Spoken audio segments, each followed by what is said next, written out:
السلام علیکم دوستو، آج کی اس ویڈیو میں ہم عظیم سلجوق یا نظام عالم ڈرامے کی سیزن 1 کی کہانی جانیں گے۔ تو ویڈیو کو لائک کرنے کے ساتھ ساتھ اس ڈرامے کی مکمل کہانی جاننے کے لیے ویڈیو کو لاسٹ تک دیکھتے رہیں، اور بھی ڈراموں کی مزید ویڈیوز کے لیے ہمارے چینل انیویول ٹی وی کو سبسکرائب بھی ضرور کریں۔ دوستو، دنیا اسلام میں مسلمانوں نے کئی ساری حکومتیں قائم کی، دین اسلام اور مسلمانوں کو باب عروج بخشا۔ اسی طرح ایک ایسی حکومت اور سلطنت تھی جس نے اسلام کی سربلندی میں بہت اہم کردار ادا کیا۔ 11ویں صدی عیسوی سے لے کر 14ویں صدی عیسوی تک مشرق وسطیٰ اور وسط ایشیا میں قائم یہ مسلم بادشاہت تھی۔ مسلم تاریخ میں اس سلطنت کو اہم کردار حاصل ہے کیونکہ یہ سلطنت دولت عباسیہ کے بعد مسلمانوں کو متحد کرنے والی آخری سلطنت تھی۔ اس کی سرحدیں ایک جانب چین سے لے کر بحر متوسط اور دوسری جانب خوارزم اور بخارا تک پھیلی ہوئی تھی۔ دوستو، ہم بات کر رہے ہیں عظیم سلجوق سلطنت کی، جس پر کچھ عرصہ قبل ہی اوینیس بویوک سلجوقلو نام سے ایک ترکش ڈرامہ بھی بنایا گیا ہے۔ آج ہم اسی ڈرامے یعنی عظیم سلجوق یا نظام عالم کی مکمل کہانی جانیں گے۔ آپ سے ریکویسٹ ہے کہ ویڈیو کو اینڈ تک ضرور دیکھیں اور ہماری ویڈیو کو شیئر بھی لازمی کیجیے گا۔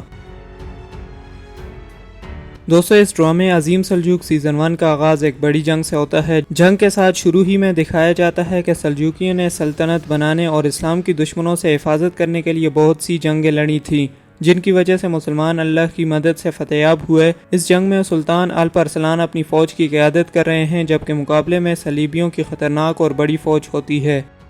سلطان الپ ارسلان جنگ سے پہلے اپنے بیٹے ملک شاہ سے کہتے ہیں کہ اس دشمن فوج اور ان کے پاس موجود قلعے کو غور سے دیکھو۔ ہم نے ملازگرت میں دشمنوں کو شکست دے کر مغرب کے دروازے اپنے لیے کھولے تھے، اب اس قلعے کو فتح کر کے مشرقی علاقوں کو اپنی سلطنت کا حصہ بنائیں گے۔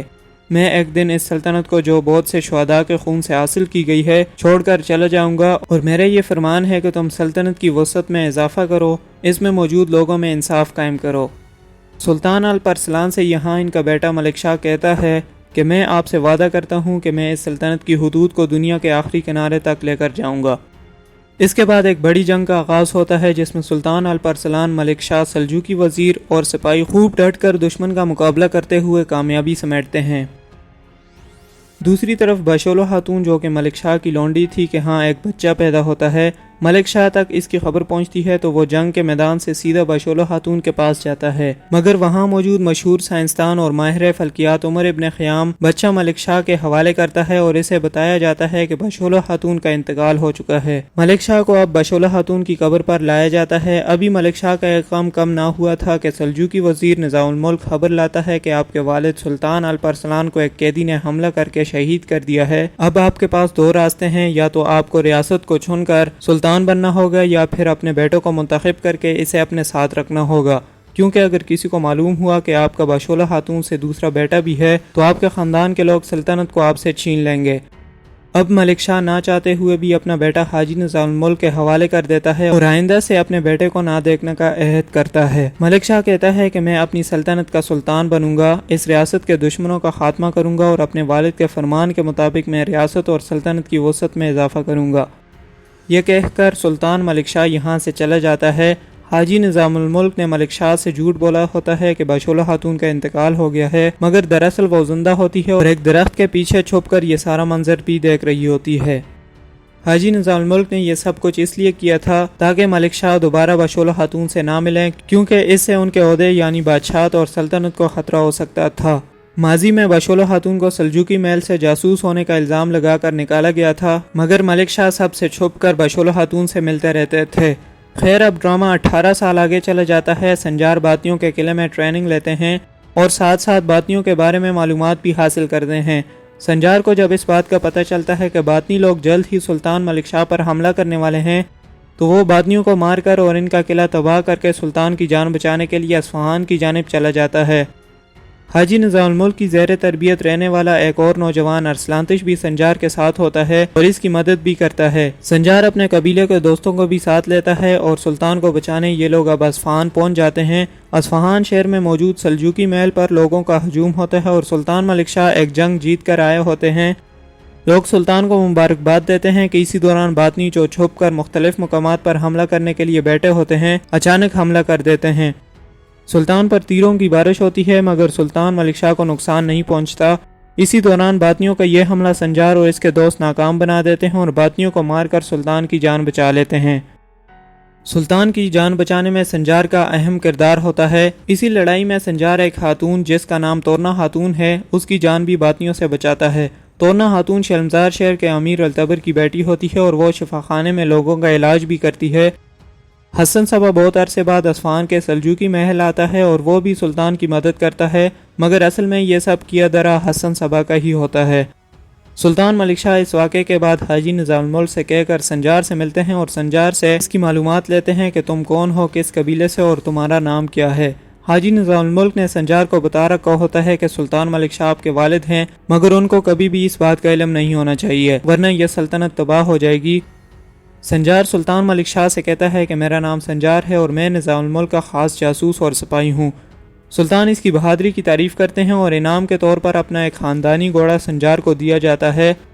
سنجار کو لڑائی کے دوران زخم آیا تھا جس کے علاج کے لیے وہ شفاخانے آتا ہے، جہاں اس کی ملاقات تورنا خاتون سے ہوتی ہے اور تورنا خاتون سنجار کا علاج کرتی ہے۔ سلطان ملک شاہ اپنے سلجوقی محل آتے ہیں جہاں سلطان کی والدہ سفریہ خاتون، ان کی بیوی تارکن خاتون، سلطان کا بیٹا ملک تپار اور ملک تپار کی بیوی گوہر خاتون اور سلطان کی ایک بیٹی مہا ملک موجود ہوتی ہیں۔ یہ سارے لوگ سلطان کی خیریت معلوم کرتے ہیں اور سلطان اپنے وزیروں کو فوراً حکم دیتا ہے کہ حملہ کرنے والوں کو ڈھونڈ کر میرے سامنے پیش کیا جائے۔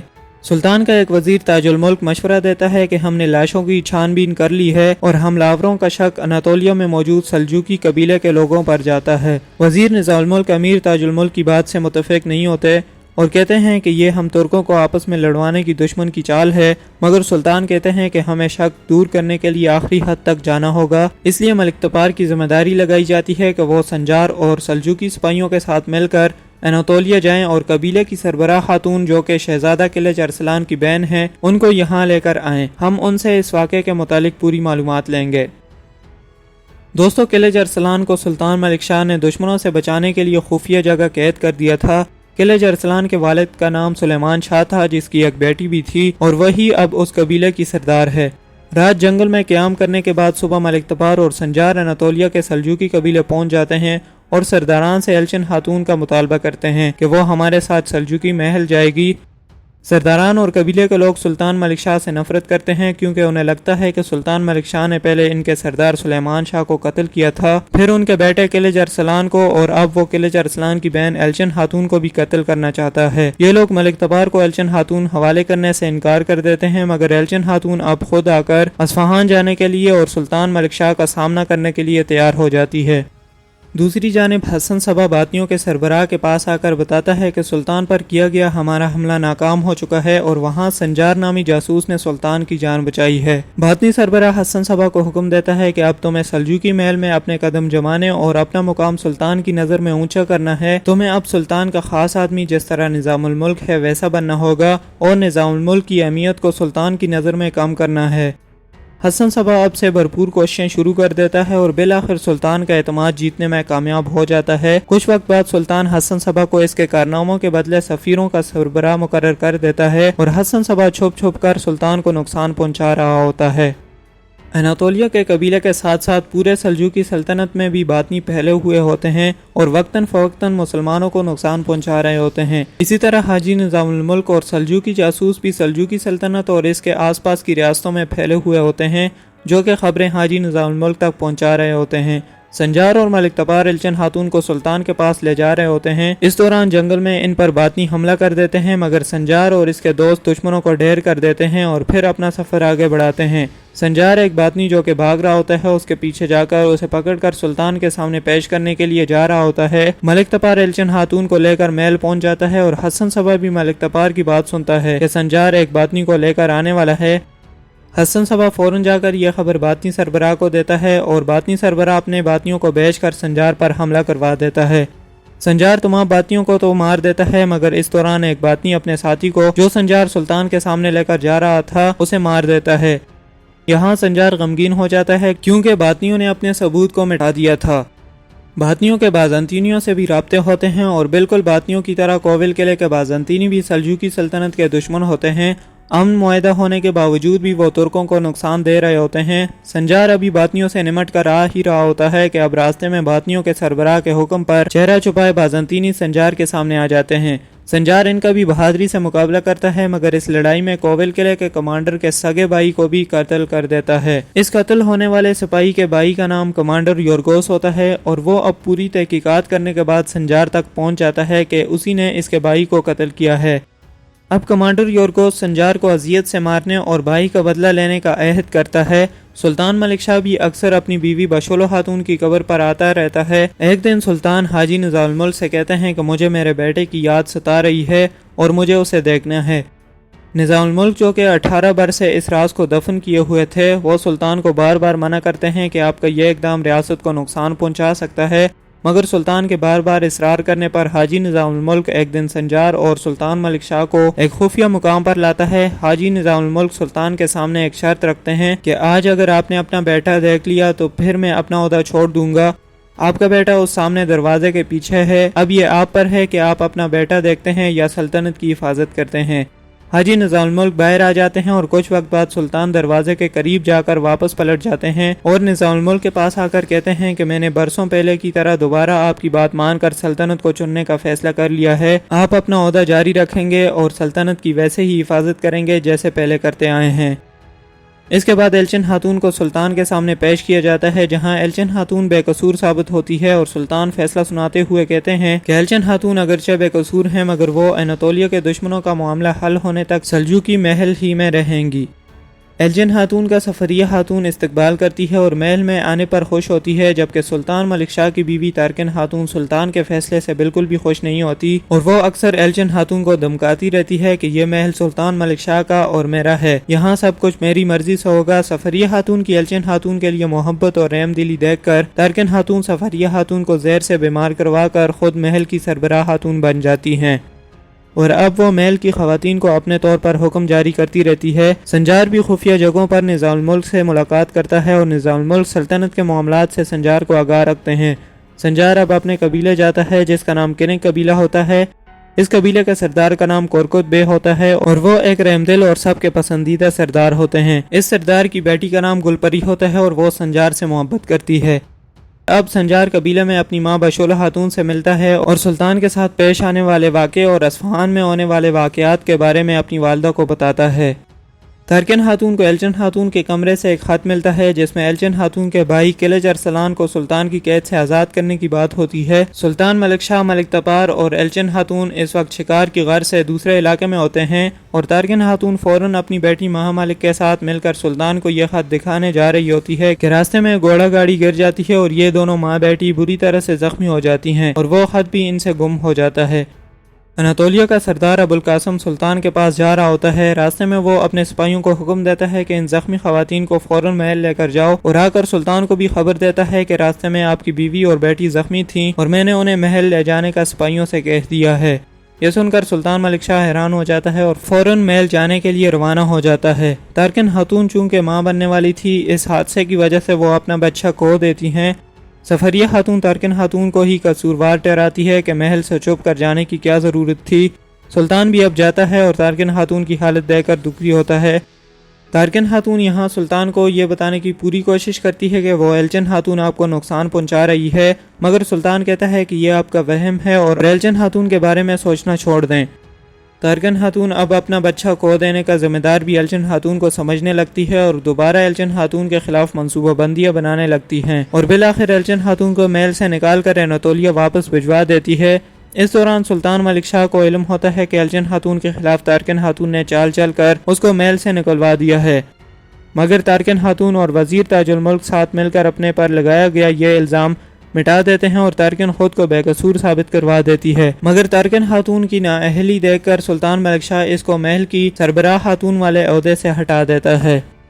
دوستو، سنجار اور اسلانتش کو اب ایک اہم ذمہ داری دی جاتی ہے اور حاجی نظام الملک کے کہنے پر سنجار اور اسلانتش دونوں باطنیوں میں شامل ہونے کے لیے شرمزار شہر جاتے ہیں، جہاں بہت سارے باطنی رہتے تھے مگر کوئی نہیں جانتا تھا کہ باطنی کون ہے اور سلجوقی کون۔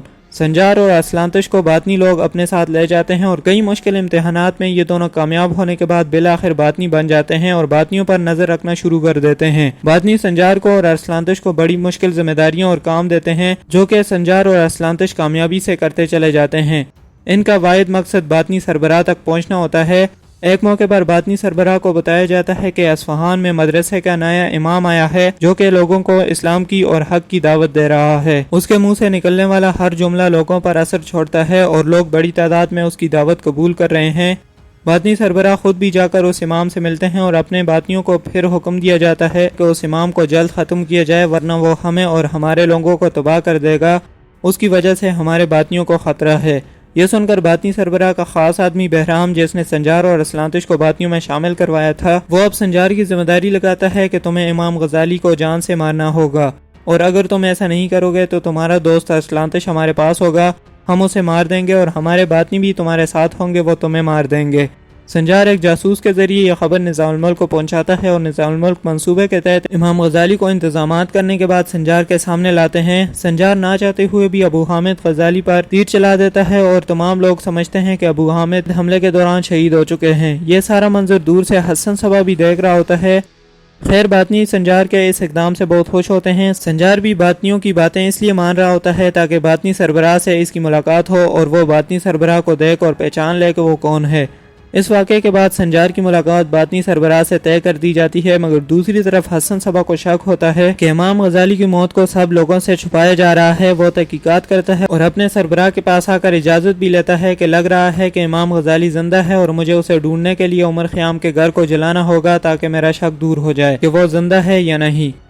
باطنی سربراہ حسن صبا کو منع کر دیتا ہے، مگر حسن صبا اب خود ہی جا کر عمر خیام کے گھر کو آگ لگا دیتا ہے، جہاں سے عمر خیام کے ساتھ ساتھ امام غزالی بھی باہر آ جاتے ہیں، اور حسن صبا یہ دیکھ کر حیران و پریشان رہ جاتا ہے۔ حسن صبا کو اب یہاں پورا کھیل سمجھ میں آ جاتا ہے کہ دراصل جس نے امام غزالی پر تیر چلایا تھا وہ حاجی نظام الملک اور سلجوقی سلطنت کا جاسوس ہے جو باطنیوں کو نقصان پہنچا رہا ہے۔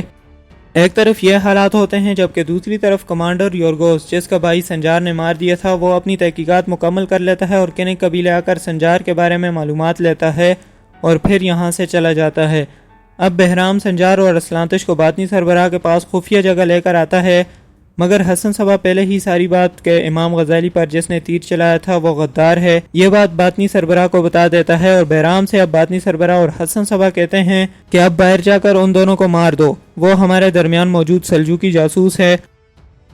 بہرام آ کر سنجار اور اسلانتش پر یہاں حملہ کرتا ہے، مگر اب سنجار کے دیگر دوست جن تک سنجار نے پیغام بھجوا رکھا تھا کہ وہ ہمارے ساتھ ساتھ مگر باطنیوں سے چھپ کر پیچھا کرتے ہوئے آئیں، وہ اب آ کر باطنیوں سے لڑائی شروع کر دیتے ہیں۔ بہرام بھاگتا ہوا جا کر یہ خبر باطنی سربراہ اور حسن صبا کو بتاتا ہے کہ یہاں پر سلجوقیوں نے حملہ کر دیا ہے اور یہ لوگ اب خفیہ راستے سے باہر نکل جاتے ہیں۔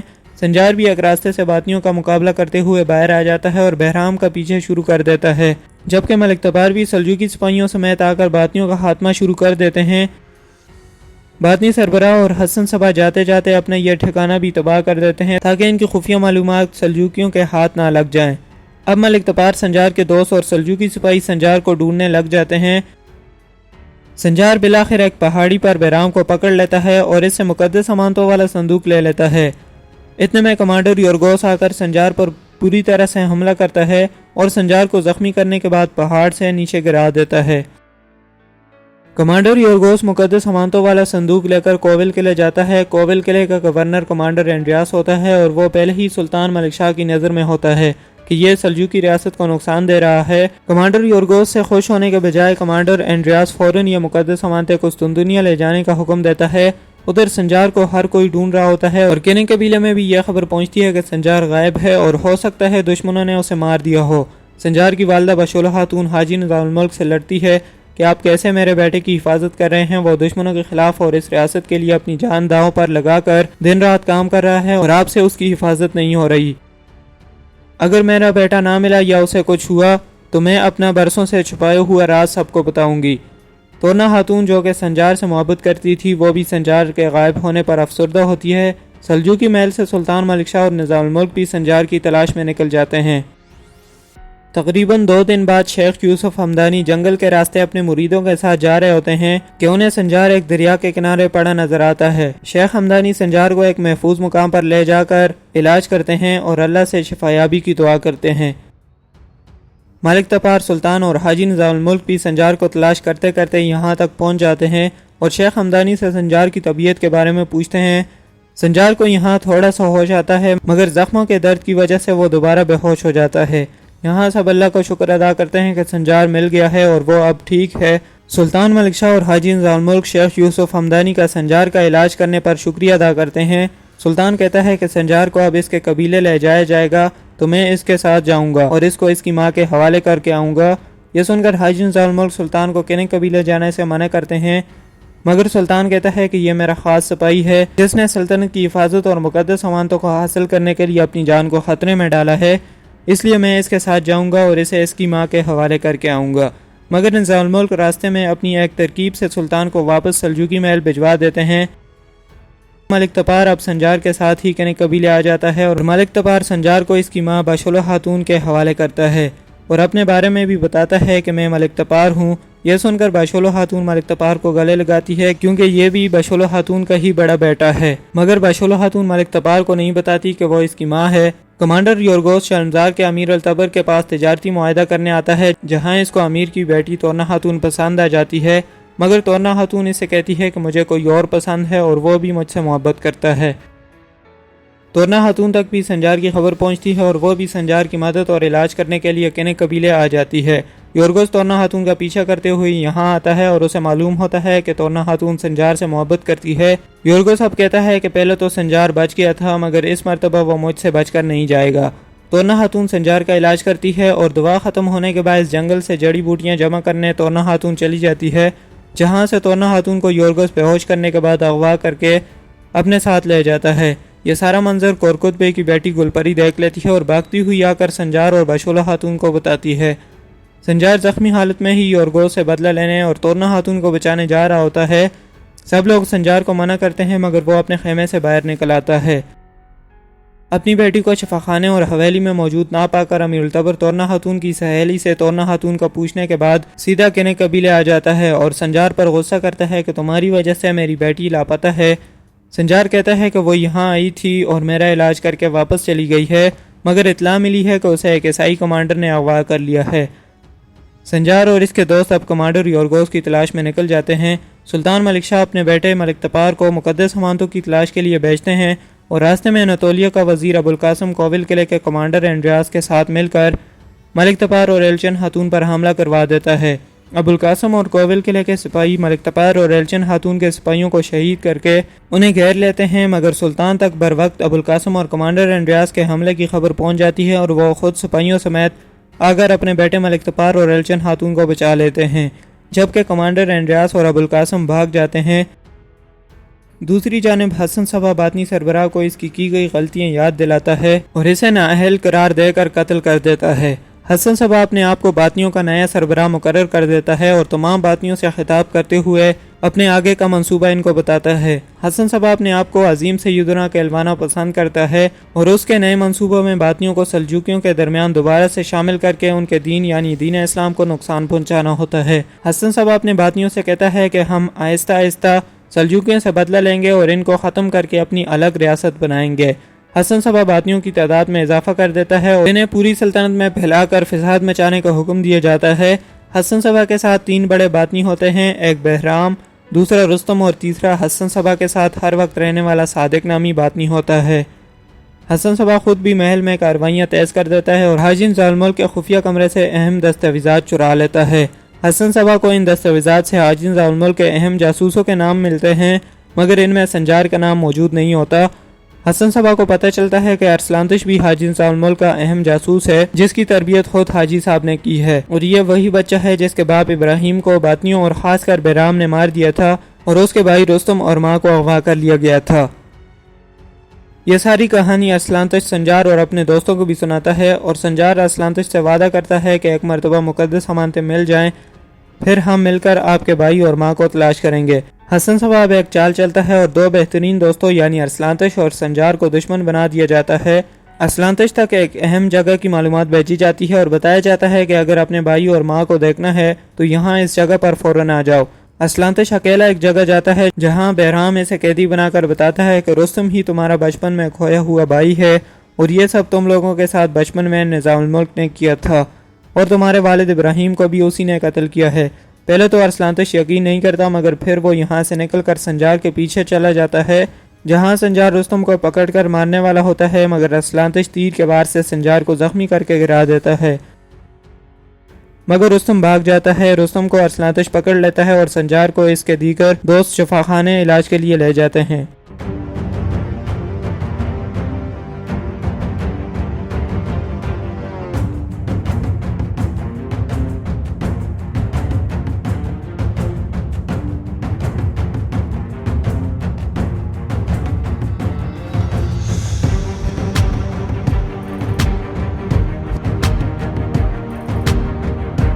ارسلانتش کو اور رستم کو باطنی اور بہرام گھیر لیتے ہیں۔ ارسلانتش کو بے ہوش کرنے کے بعد باطنی اسے خفیہ جگہ لے آتے ہیں جہاں باطنی سربراہ موجود ہوتا ہے، لیکن اس نے اپنا چہرہ چھپا رکھا ہوتا ہے۔ باطنی سربراہ ارسلانتش کو زہر کے دھوئیں سے بے ہوش کر کے ایک خفیہ جگہ پر قید کر دیتا ہے۔ دوسری طرف سنجار کا علاج ہونے کے بعد وہ فوراً یورگوس کی تلاش میں نکل جاتا ہے۔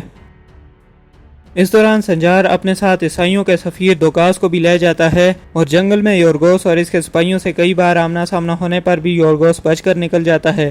اب یورگوس کو سنتونیا مقدس مانتے اور تورنا خاتون کو لے جا رہا ہوتا ہے۔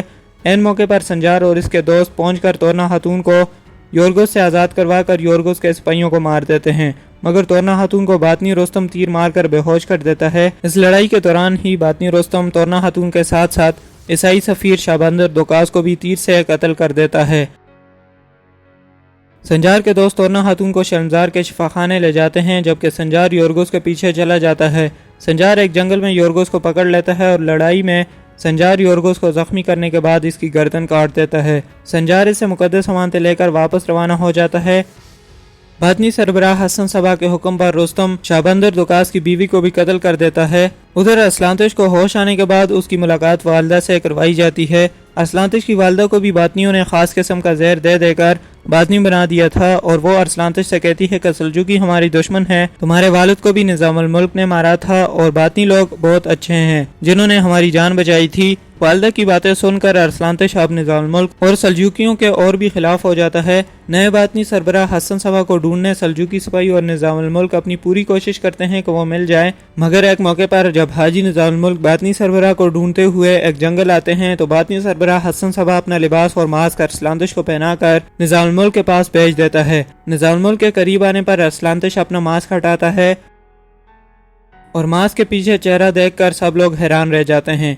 ارسلانتش نظام الملک کے پیٹ میں خنجر مار کر نظام الملک کو بے ہوش کر کے گرا دیتا ہے۔ یہاں ملک تپار اور سنجار بھی پہنچ جاتے ہیں۔ دور سے یہ سارا منظر حسن صبا بھی دیکھ کر خوش ہو رہا ہوتا ہے۔ حاجی نظام الملک کو علاج کے لیے لے جایا جاتا ہے اور ملک تپار ارسلانتش کو مارنے والا ہوتا ہے، مگر سنجار کہتا ہے کہ ارسلانتش کی کوئی غلطی نہیں ہے، یہ سب باطنیوں نے اس سے کروایا ہے۔ سنجار ارسلانتش کو ملک تپار سے چرا کر بھگا دیتا ہے اور فرار ہو جاتا ہے۔ سنجار ارسلانتش کو مسجد لے کر آتا ہے جہاں اس کا ذہن ٹھیک ہو جاتا ہے اور وہ باطنیوں کی چال سے بچ کر دوبارہ راہ حق کی طرف آ جاتا ہے۔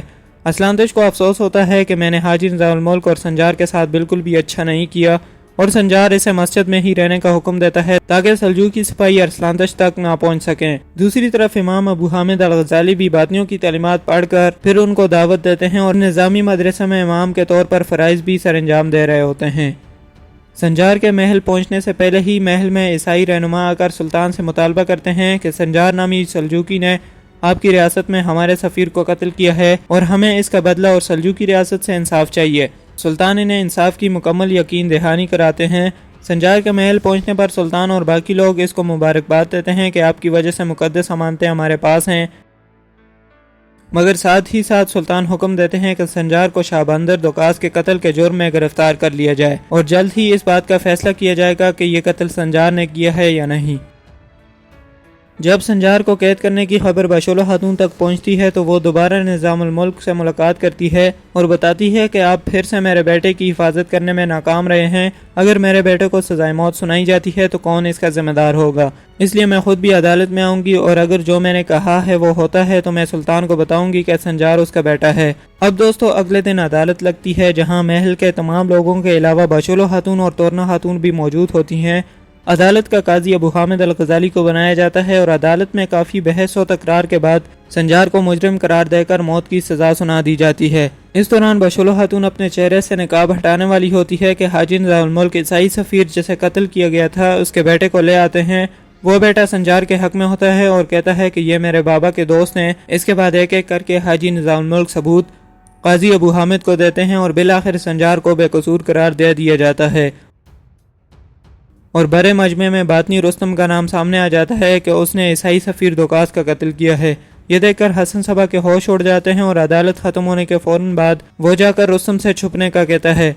ادھر سنجار کو سب مبارکباد دیتے ہیں۔ ابو حامد غزالی، تورنا خاتون، اس کے دوست اور بشولہ خاتون سب خوش ہوتے ہیں۔ باطنی رستم کے پاس باطنیوں کی اہم کتاب ہوتی ہے جس میں باطنیوں کے اہم راز ہوتے ہیں۔ اسلانتش اور سنجار کو اس کے بعد سلطان ملک شاہ بھی معاف کر دیتا ہے۔ سلطان ملک شاہ دوبارہ سلطنت کے اہم کام اور ذمہ داریاں ارسلانتش اور سنجار کو سونپ دیتے ہیں، اور یہ دونوں پھر سے سلطنت کی دشمنوں سے حفاظت شروع کر دیتے ہیں۔ مگر باطنی سربراہ حسن صبا بھی اپنی چالوں سے ان دونوں کو دوبارہ ریاست کا مجرم بنا کر پیش کرتا ہے۔ ملک تبار اب سنجار کے تعاقب میں ہوتا ہے، مگر سنجار پھر سے ارسلانتش کو ہمدانی حضرت کے پاس چھپا کر خود باطنیوں کے نئے سربراہ کو ڈھونڈنے میں لگ جاتا ہے۔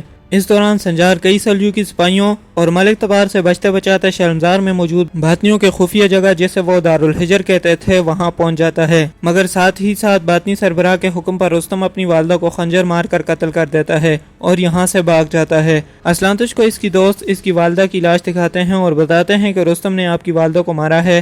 اسلانتش اب عہد کرتا ہے کہ وہ اب سے باطنیوں اور خاص کر رستم کو نہیں چھوڑے گا۔ سنجار اور اس کے باقی دوست دارالحجر کے قریب سپاہیوں کا مقابلہ کرنے کے بعد سرنگ میں چلے جاتے ہیں، جہاں حسن صبا کا منہ بولا بیٹا فیصل جو کہ باطنی تھا وہ رستم کو چھپا دیتا ہے۔ سنجار یہاں کی تلاشی لینے کے بعد بھی رستم کو ڈھونڈ نہیں پاتا اور یہاں سے نکل جاتا ہے۔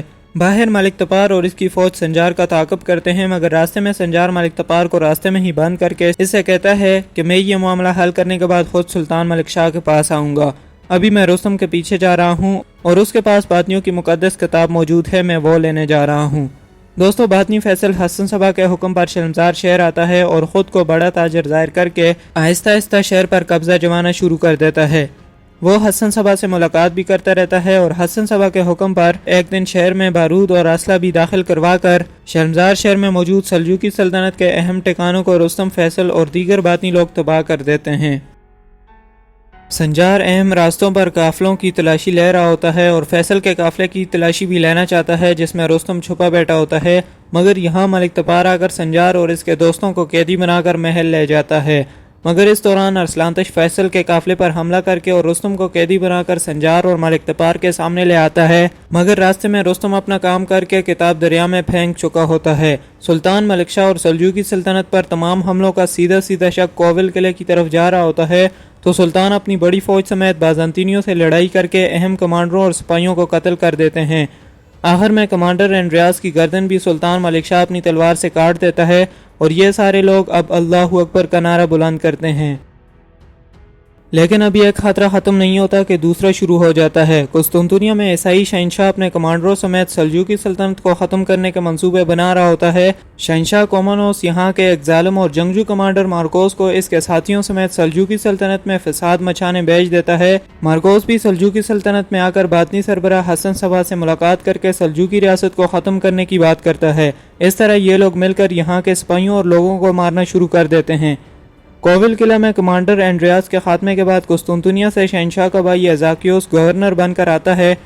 وہ ملک شاہ سے امن معاہدہ کرتا ہے اور ملک شاہ کی بتائی گئی ساری شرائط مان کر آئندہ سے سلجوقی ریاست کو کوئی نقصان نہ پہنچانے کا عہد کرتا ہے۔ سلطان ملک شاہ بھی اس سے کہتا ہے کہ اگر امن معاہدہ آپ کی وجہ سے خراب ہوا تو میں پوری فوج کے ساتھ آ کر اس قلعے کو دشمنوں سے پاک کر کے ہمیشہ کے لیے اس پر قبضہ کر لوں گا۔ ازاکیوس سلطان کو تاوان کے طور پر 2 لاکھ سونے کے سکے مہیا کرتا ہے سلطان کی کوول قلعے سے واپسی کی خبر حسن صبا مارکوس کو دے دیتا ہے، جو کہ سپاہیوں سمیت آ کر سلطان پر حملہ کر دیتا ہے اور سلطان اور سپاہیوں کو بری طرح سے نقصان پہنچاتا ہے۔ مارکوس حملے میں سلطان کا ہاتھ بھی زخمی کر دیتا ہے اور سونے کے سکے بھی لے کر فرار ہو جاتا ہے۔ مارکوس ان سونے کے سکوں سے اپنے لیے مزید جنگجو خریدنے کا منصوبہ بناتا ہے۔ اس منصوبے کے لیے وہ اس سونے کو تاجر فیصل کے پاس رکھواتا ہے، جہاں سنجار پہنچ کر اس سونے کو معلوم کرنے کے لیے کہ یہ وہی سونا ہے یا نہیں محل بھجوا دیتا ہے۔ باطنی تاجر فیصل اپنی کاروائیاں تیز کر دیتا ہے اور شرمزار پر قبضہ کرنے کے لیے امیر التبر سے تورنا خاتون کا ہاتھ مانگتا ہے۔ امیر التبر چونکہ قرض میں ڈوبا ہوا تھا اور وہ فیصل کا باری قرض ادا نہیں کر سکتا تھا، اس لیے وہ رضامند ہو جاتا ہے، مگر تورنا خاتون فیصل سے شادی کرنے سے انکار کر دیتی ہے۔ یہ خبر جب امیر التبر فیصل کو بتاتا ہے تو وہ موقع دیکھ کر امیر التبر کو قتل کر دیتا ہے۔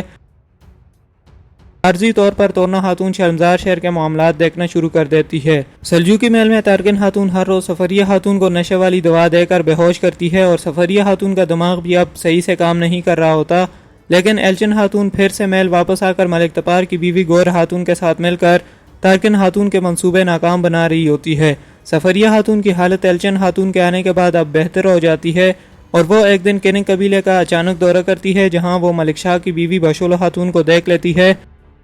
اب دوستوں دکھایا جاتا ہے کہ باشولو خاتون کو سلجوقی محل میں جاسوسہ قرار دے کر محل سے نکالنے والی سفریہ خاتون ہی تھی۔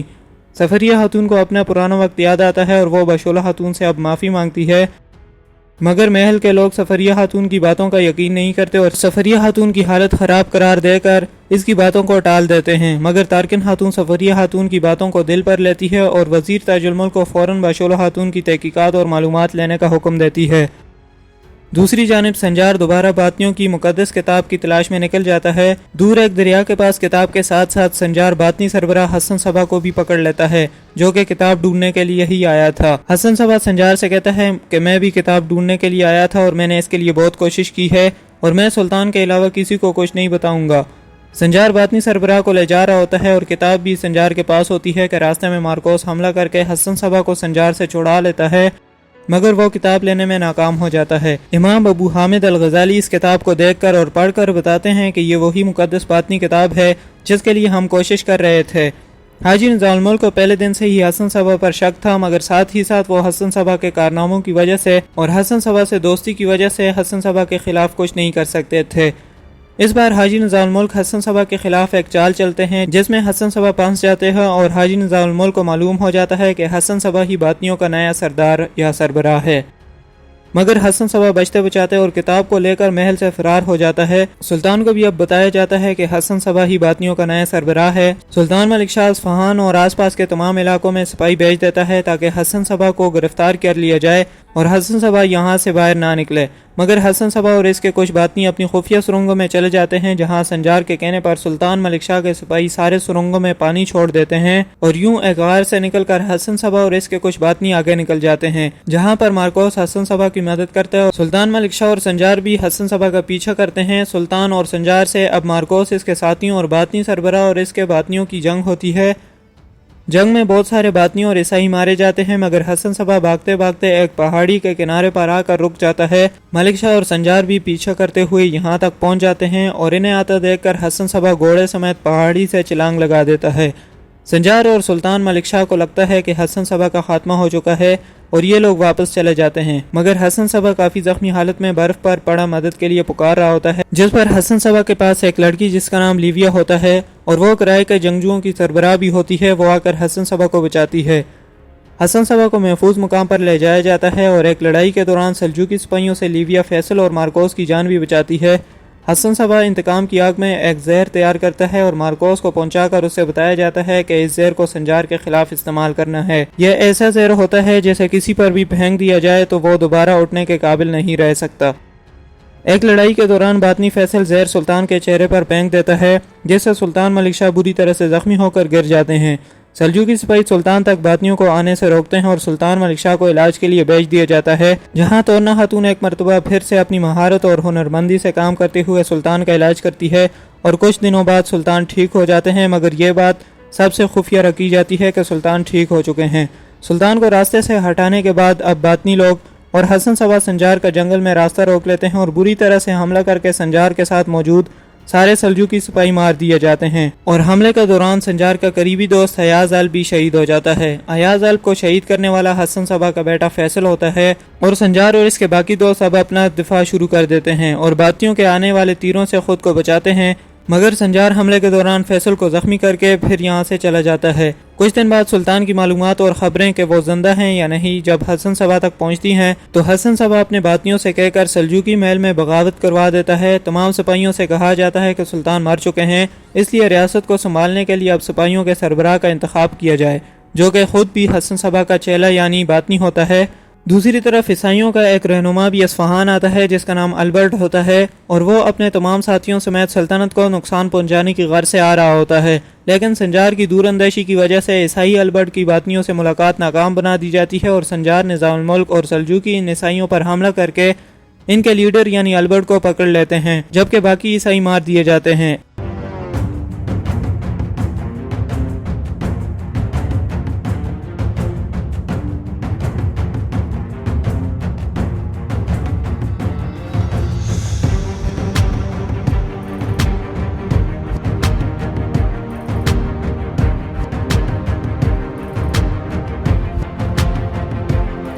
البرٹ کو زخمی حالت میں محل کے زندان میں قید کیا جاتا ہے۔ کچھ دن بعد ایک چال کے تحت البرٹ کو کمانڈر مارکوس کے پاس بھیجا جاتا ہے، جہاں مارکوس البرٹ کو مارنے والا ہوتا ہے، مگر سلطان ملک شاہ مارکوس کو بھگا کر البرٹ کو بچا لیتے ہیں۔ البرٹ مسلمانوں کے رویے اور امام غزالی کی باتوں سے متاثر ہو کر شیخ یوسف ہمدانی کے ہاتھوں اسلام قبول کرتے ہیں اور اب ان کا نام علی رکھ دیا جاتا ہے۔ یہ سلطان ملک شاہ سے بھی ملاقات کرتا ہے اور سلطان کا شکر گزار بھی ہوتا ہے اور مسلمانوں کے اتنے بڑے لیڈر ہونے کے باوجود بھی نرم دل ہونے اور انصاف قائم کرنے پر سلطان کی تعریف کرتے ہیں۔ سلجوقی محل میں سلطان ملک شاہ کی دوسری بیوی زبیدہ خاتون آتی ہیں اور سلطان اسے محل کی سربراہ خاتون بنا کر محل کی ذمہ داریاں سونپ دیتے ہیں۔ سلطان محل میں فوج کی بغاوت بھی کچل دیتے ہیں اور غداروں کو سزائے موت دے دی جاتی ہے۔ اب سلطان کوول قلعے پر حملے کے لیے اپنے بیٹے برقیارق کی سرزمین سے لوہا اور تانبا منگواتا ہے جن سے ہتھیار بنائے جانے تھے، مگر راستے میں اس سامان پر باطنی اور مارکوس حملہ کر کے اپنے قبضے میں کر لیتے ہیں۔ سلجوقی محل کا وزیر تاج الملک حسن صبا کے ساتھ مل جاتا ہے اور محل کے حالات و واقعات کے بارے میں خبریں باطنیوں کے سربراہ تک پہنچاتا رہتا ہے۔ ان منجنیقوں اور ہتھیار بنانے والے سامان کی خبر بھی تاج الملک نے ہی حسن صبا کو بتائی تھی۔ خیر، ان ہتھیار بنانے والے سامان کو عیسائی قبضے میں لے کر کوول قلعے پہنچا دیتے ہیں اور وہاں قسطنطنیہ سے کاریگروں کو بلوا کر ان سے ہتھیار بنانے کا کام شروع کروا دیا جاتا ہے۔ سلجوقی محل میں تارکن خاتون بشولو خاتون کی تلاشی کے لیے دن رات ایک کر کے بالآخر معلومات حاصل کرتی ہیں کہ بشولو خاتون زندہ ہے اور ان کا ایک بیٹا بھی ہے۔ آہستہ آہستہ یہ خبر ہر جگہ پھیل جاتی ہے کہ سلطان ملک شاہ کا ایک خفیہ بیٹا بھی ہے جسے ہم سب سے چھپایا جا رہا ہے۔ یہ خبر جب سلطان کے بھائی ملک تکش تک پہنچتی ہے تو وہ بھی بغاوت کرنے محل پہنچ جاتا ہے اور فوراً سلطان کو عہدہ چھوڑنے کی دھمکی دیتا ہے، مگر سلطان اپنے بھائی سے کہتا ہے کہ جو باتیں آپ سن کر آ رہے ہیں ان میں کوئی حقیقت نہیں ہے اور اگر میرا کوئی اور بیٹا بھی ہے تب بھی آپ سلطان بننے کے اہل نہیں ہیں۔ سلطان ملک شاہ سے یہ جواب سن کر ملک تکش باطنیوں سے مدد لیتا ہے تاکہ محل پر زبردستی قبضہ کر کے سلطان کو عہدے سے ہٹایا جائے۔ باطنی سربراہ حسن صبا اور ملک تکش اب منصوبے تیار کرنا شروع کر دیتے ہیں۔ دوسری طرف ملک تبار بھی اپنے والد سلطان ملک شاہ سے ناراض ہوتا ہے اور بار بار اپنی ماں کے بارے میں سلطان سے پوچھ رہا ہوتا ہے کہ وہ کہاں ہے اور میرا بھائی کون ہے۔ ملک تبار اور دیگر سپاہی اور لوگ جنگی سامان بنا رہے تھے۔ سلطان ملک شاہ کو ایک دن ملک تبار کی ان باتوں پر غصہ آتا ہے اور سلطان ملک شاہ ملک تبار کو تپڑ مار کر چلا جاتا ہے کہ سلطان کے جانے کے فوراً بعد کمانڈر مارکوس یہاں حملہ کر کے تمام سلجوقیوں کو مار دیتے ہیں۔ ملک تبار کو بھی مارکوس بری طرح سے مار کر چلا جاتا ہے۔ راستے میں سلطان تک یہ خبر پہنچتی ہے تو وہ فوراً آ کر اپنے بیٹے اور دیگر زخمیوں کو علاج کے لیے بھیج دیتا ہے۔ ملک تبار کی حالت کافی خراب ہوتی ہے اور طبیب بتاتے ہیں کہ یہ زندہ نہیں رہ سکیں گے۔ دوسری طرف زبیدہ خاتون بھی کنک قبیلے جاتی ہیں اور بشولو خاتون کو وہاں دیکھ کر حیران رہ جاتی ہے۔ وہ ناراض ہو کر فوراً سلطان تک یہ خبر لاتی ہے، مگر حاجی نظام الملک زبیدہ خاتون کو روک کر پوری تفصیل سے زبیدہ خاتون کو آگاہ کرتے ہیں اور زبیدہ خاتون کو یہ بھی معلوم ہو جاتا ہے کہ سنجار اس ریاست کا شہزادہ اور بشولو خاتون کا بیٹا ہے۔ کچھ وقت بعد ملک تبار بے ہوشی کی حالت میں ماں کو پکار رہا ہوتا ہے تو کنک قبیلے سے زبیدہ خاتون بشولو خاتون کو لے آتی ہے اور سب سے چھپا کر ملک تبار کے پاس بشولو خاتون کو بھیجتی ہے۔ بشولو خاتون کے آنے کے بعد ملک تبار کچھ بہتر ہو جاتے ہیں اور بعد میں صحتیاب ہو جاتے ہیں۔ سلطان ملک شاہ اپنے بیٹے سے ہوش میں آنے کے بعد ملتے ہیں اور وعدہ کرتے ہیں کہ میں اپنے بیٹے کا بدلہ مارکوس سے ضرور لوں گا۔